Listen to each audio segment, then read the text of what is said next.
করতেছি, বাট স্কোপটা ওই সেন্সে কম যে ওই রেস্টুরেন্ট বিজনেস সাস্টেইন করার মতো বা একটা বিসিএস এর পরীক্ষা দেওয়ার মতোই কম।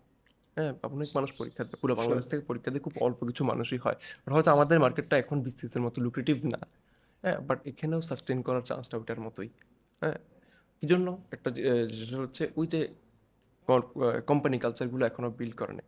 চিটাগং যে কোম্পানিগুলোর কথা বলতেছিলাম, তাদের যারা আমাদের ক্লায়েন্ট হওয়া উচিত, যাদেরকে আমরা ক্লায়েন্ট হবে চিন্তা করে এখনো কাজ করতেছি, হ্যাঁ, ওই বড় বড় বিগ কোম্পানিজগুলো। দিন শেষে আমি যদি এজেন্সি স্ট্রাকচারে থাকি, I would always need my local clients, and আমাকে ওদেরকে কেটার করার জন্য তো আমার এই বিজনেসটা রাখা।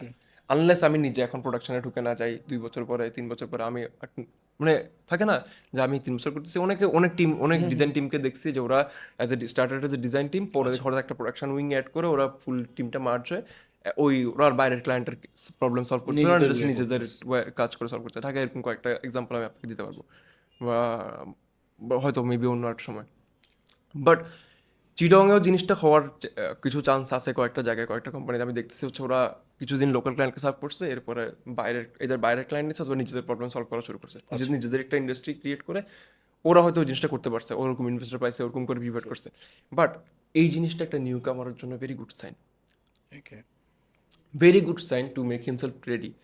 এবং ও ইউনিভার্সিটি থাকার টাইমটাতে এই কোম্পানিগুলোর সাথে যোগাযোগ রাখতে পারে যে ভাই আমাকে ফ্রি কিছুদিন কাজ শিখান, বা আমি কিছু টাকা এখানে ইনভেস্ট করেন, বা আমরাও যে আস্তে আস্তে যে আমাদের যে চ্যানেলগুলো ক্রিয়েট করার চেষ্টা করতেছি ওইগুলোর সাথে যোগাযোগ রাখা, যে আমরা আসলে মার্কেটে, কারণ ও একটা জিনিস পড়তেছে, অ্যাসাইনমেন্টগুলো করতেছে, বিজনেস রিলেটেড, একটা বিবি রেস্টুরেন্টের কথা বলি, ও বিবি রিলেটেড জিনিস, বিজনেস রিলেটেড জিনিসপত্র সলভ করতেছে, কিন্তু ও বেশিরভাগ এক্সাম্পলসগুলো শুরুর দিকে কিন্তু বাইরের প্রবলেমে সলভ করে, এবং বাইরের পুরান প্রবলেম স্ট্যাটাসগুলো অনেক পুরান আমাদের।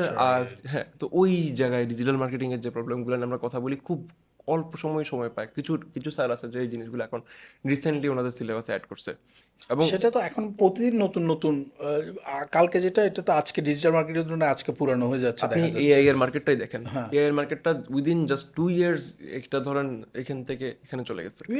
আমি তো বলছি গত 4-6 মাসে মানে পুরো উলট পালট হয়ে গেছে আগের ইয়ে 1.6 টেক কোম্পানি যারা এআই বেস প্রোডাক্ট বানাইছে, চ্যাট জিপিটির উপর বেস করে, ওদের অনেকজনের প্রোডাক্ট বানাইতেই অলরেডি ওগুলা কোম্পানি হ্যাঁ, ওদের লিটারালি তো একটা কোম্পানির নাম শুনতে শুনতে ওই অ্যাঙ্গেলে আরো 10টা কোম্পানি এসে যাচ্ছে। রাইট। সো মাঝে মাঝে এখন দেখবেন হচ্ছে 10,000 এআই প্রোডাক্টের লিস্ট, সেটাই তো 1,000 এআই ওইটাই প্রোডাক্টের বলতে লিস্ট, যাচ্ছি। Would use. মানে এআই শুনতেছি 5-6 মাস আগে যা শুনছি, রাইট। মানে লিটারালি কাজে লাগতেছে শোনা যাচ্ছে এই 5-6 মাসের মধ্যে, মানে কোটি কোটি কোম্পানির মধ্যে প্রতিদিনই হচ্ছে, এরকম ব্যাপার হয়ে সো গেছে। এখন আপনি এটা একটা নিউ কামারের জন্য এটা একটা খুবই গুড সাইন, যেও চিন্তা করতে পারছে এই মার্কেটে নাড়াচাড়া হচ্ছে। যত নাড়াচাড়া হবে এখানে একটা উইগল স্পেস থাকে যেটা দিয়ে ঢুকে যেতে পারবে। হ্যাঁ, সো ওই জায়গায় ওকে দাঁড়াইতে হবে যে কোন ভিড়ের কোন ফাঁকে আমি ঢুকে যেতে পারি। তো এবং ওইটার জন্য একটা বুদ্ধিমান, যে যে বুদ্ধিমান বা যার ভিশন আছে ওই ঢুকবে, আর যারা আছে ওরা ধরেন চেষ্টা করবে। সব মানুষ তো আর না, পারবে না। কর্পোরেট লিডারে তো সব মানুষ তা- কি এমডি হচ্ছে না। না, তাহলে আমরা এটাই ধরতে হবে যে মানে মোটামুটি আমরা এটা বলতে পারি যে চিটংয়ে স্কোপ আছে, বাট আপনাকে লেগে থাকতে হবে অ্যান্ড স্কোপগুলো খুঁজে বের করতে হবে। ঢাকায় যেরকম আপনি গিয়ে এক জায়গায় বসে গেলেন, আপনার একটা মানে অলরেডি একটা স্পেস আছে হয়তো, যে এখানে গেলে আমার জানা আছে যে আমি এদিকে এদিকে কাজ করতে পারবো। চিটংয়ে ওইটা একটু নিজেকে খুঁজে বের করতে হবে। খুঁজে বের করতে হবে, আর একটা মাইন্ডসেটের একটা ব্যাপার আছে এখানে, একটু মাইন্ডসেটকে রিঅ্যাডজাস্ট করার ব্যাপার আছে। কারণ ডিজাইন বলতে বা ডিজিটাল মার্কেটিং বলতে আমরা প্রথমেই জিনিসটা মার্কেটের যেভাবে করা হয়েছে, ধরেন ডক্টরি পেশা, একটা প্রত্যেকটা তো পেশা, তাই না, একটা ইঞ্জিনিয়ারিং একটা পেশা। এই জিনিসগুলো তো বিভিন্ন বিভিন্ন প্রত্যেকটা পেশায় তার ব্র্যান্ডিং আছে, যে আমি এই জন্য ডাক্তার হব, আমার সেলফ ব্র্যান্ডিংটা এটা এভাবে হবে, বা আমার ফ্যামিলির এর নাম এভাবে করে রোশন হবে। এটা তো একটা প্রত্যেকটা প্রফেশনের একটা ব্র্যান্ডিং আছে। ইয়া, আমি যদি একটা সরকারি কর্মকর্তা হয়, আমার এই পাওয়ারটা হবে, এটা হবে, সেটা হবে, এই জিনিসগুলো। আমি যদি পলিটিক্সে যাই তাহলে আমার এটা হবে, আমার এরকম পাওয়ার থাকবে। তো এই প্রফেশনের মানে ক্যাচটা কি, এই প্রফেশনকে ক্যাচটা এভাবে করা হয়েছে, ব্র্যান্ড করা হয়েছে, যে আপনি যদি ডিজিটাল মার্কেটিং করেন বা আপনি যদি ফ্রিল্যান্সার হন, তাহলে আপনি মাসে 2 লাখ টাকা কামাতে পারবেন, এই জিনিসটা ডলার কামাইতে ডলার পারবেন কামাইতে পারবেন। বেসিক্যালি, এটার খুব লাখ লাখ খুব ডলার। বাজে একটা ব্র্যান্ডিং হয়েছে। হ্যাঁ, কেউ কখনো এই জিনিসটা এভাবে মার্কেট করে নাই যে আপনার একটা সাস্টেনেবল, এটাও একটা ইনকাম সোর্স হতে পারে।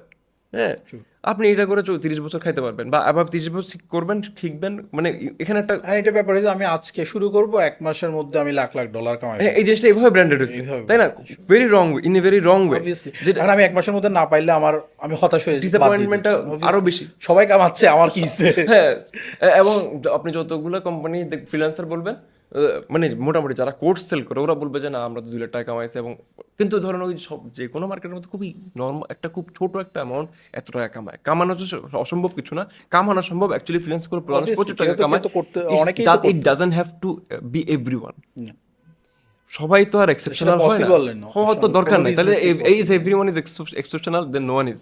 হ্যাঁ, তো আমার তো মনে হয় সবাইকে এক্সেপশনাল হওয়ার দরকার আছে। কিছু মানুষ নর্মালি কাজ করে যেতে পারে, একটা ইকোসিস্টেম কিন্তু সব ধরনের মানুষ লাগে, আপনার পিঁপড়াও লাগবে, আপনার হাতিকেও লাগবে, হ্যাঁ সবাইকে তো লাগবে। কম স্কিল্ড গুলো কম টাকায় কাজ করবে, কম কোয়ালিটির কাজ করবে। আমি বলতেছি না যে তুমি শুরুতে তুমি কম স্কিল, তুমি কম স্কিল, আমি বলছি না যে দের ইজ এ চান্স।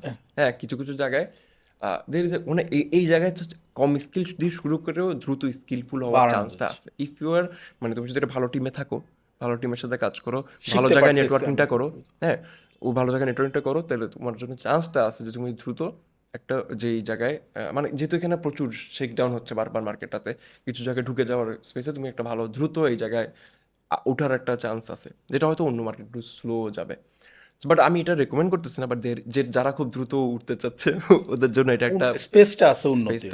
স্পেসটা আছে। If you are cunning then you can find your way. আর নিজে থেকে চেষ্টাটা করতে হবে, অন্য জায়গার মতো এত টেনে টুনে তুলে দেওয়ার মানুষ নাই, ওইটাই করতে হবে। যে টেনে তুলে দিবে ও তাকে খুঁজে বের করতে হবে। টেনে, এবং he is going to charge you lot তাকে খুঁজে ফর দ্য কোর্স। এখন তো কোর্সে ইয়ের চাইতে কোর্স বিক্রি বেশি হয়ে গেছে। তো আমরা লাস্টের দিকে একটা প্রশ্নে আসি যে ভাইয়া, ধরেন যে ধরলাম যে ব্লেন্ডিং এর সিইও হিসাবে লাইক অ্যাপ্রক্সিমেটলি একজন ইয়ারলি কত আর্ন করতে পারে? আপনারটা এক্স্যাক্টলি বলতেছি না, লাইক এরকম একটা ডিজাইন এসেছে, লাইক ব্লেন্ডিং আমরা ধরলাম, হ্যাঁ, লাইক একেবারে বড়ও বলতেছি না, মিডিয়াম লেভেলের ধরলাম। আমি একটা বল পার্ক দিতে পারি আপনাকে, হ্যাঁ, sure, মানে ballpark, কারেন্ট হ্যাঁ, মার্কেটে হয়তো আপনি একটা এজেন্সি রান করে, মানে মোটামুটি ধরেন আমাদের সাইজে একটা কোম্পানি হইলে বছরে খুব বেশি না, ধরেন আপনার হাতের উপর দিয়ে 50 থেকে 1 কোটি টাকা যা আসা যাওয়া করতে পারে, Okay. If you are active enough. হ্যাঁ, 50 লাখ থেকে 1 কোটি, মেবি আরও যদি আপনি কিছু বড় লোকাল কিছু ক্লায়েন্টের ব্র্যান্ডিংয়ের কাজ নিতে পারেন, মেবি ক্যান 5-6 crore আপনার হাত দিয়ে আসা যাওয়া করবে। লাভের অঙ্ক বিভিন্ন জনের বিভিন্ন রকম পার্সেন্ট কষ্ট বলতে, আমি ব্লেন্ডিংয়ের কথা বলছি না, আমি out not talk about blending. Blending is না, আমি সেটা ভেরি বলতেছি না। Struggling company. আমি বাট আমি বলতেছি- যদি আপনাকে ফুল পিকচারটা হ্যাঁ, দিই, হ্যাঁ, যে ফুল পিকচার নিয়ে কথা বলতেছি, ওইরকম একটা মার্কেট, কারণ আমরা যেটা নিয়ে রিসেন্টলি একটা সব এজেন্সি ওনারা বসছি, সেখানে সবার ডিসকাশন হচ্ছে $100 মিলিয়ন মার্কেট, চিটগংয়ের মার্কেটটা। সবাই যে ফুল মার্কেট এতগুলো এজেন্সি মিলে এই ফুল মার্কেট ক্যাপচার করার, আমরা এখন রেডি না ওই মার্কেটকে সার্ভ করার জন্য। চিটগংয়ের এজেন্সিগুলোর কথা বলতেছি, সব কাজ করছে ঢাকার এজেন্সি। হ্যাঁ। এই মার্কেট যে $100 মিলিয়ন কোম্পানি মার্কেট বলতেছে, ঢাকার মানে কোম্পানি কাজ করে সার্ভ যাচ্ছে। করা তাহলে আরো অনেক স্পেস রয়ে গেছে। ওনাদের ব্র্যান্ডিং বলতে ধরেন সবকিছু, অনলাইন ব্র্যান্ডিং, অফলাইন বলেন, টিভিসি কাজ বলেন, সবকিছু বাইরে চলে যাচ্ছে। ইন এ ওয়ে বাংলাদেশের ভিতরে থাকতেছে, বাট আমরা চিটাগাংয়ের মানুষ হিসেবে যারা চিটাগাংয়ের এই শহরের কাজ করতেছে, আমাদের কাছে আরে ভাই আমি তো আপনার অফিস এখানে, আমার অফিস ধরেন এখান থেকে রিক্সা ভাড়ায় গেলে 50 টাকা রিক্সা ভাড়া, আপনি তো কাজ আমাকে দিচ্ছেন না, সিএনজি করে গেলে 100 টাকা ভাড়া, কিন্তু কাজ তো যাচ্ছে ঢাকায়। এরকম একটা ক্ষেত চলে আসে না, যে আমারও তো একটা ডিজিটাল মার্কেটিং অফিস আছে তো ভাই, হ্যাঁ আপনি একটু আমার অফিসে আসেন। সেটাই তো হলে তো ভালো হইতো। হয়তো, কিন্তু আবার আমাকে চিন্তা করতে হবে যে উনি যে উনার যেই ব্র্যান্ডিং এর যেই বাজেটটা, যারা ধরেন একটা রড সিমেন্ট কোম্পানি, ওর যে পুরো বাংলাদেশ বাংলাদেশ করতেছে, ব্যাপী। আমরা এজ বেশিরভাগ এজেন্সি ওই মার্কেট ক্যাপাসিটি, মানে ওই Serve করার সার্ভ করার মতো ক্যাপাসিটি নিয়ে বসি নেই, বেশিরভাগ কোম্পানি বসি নেই।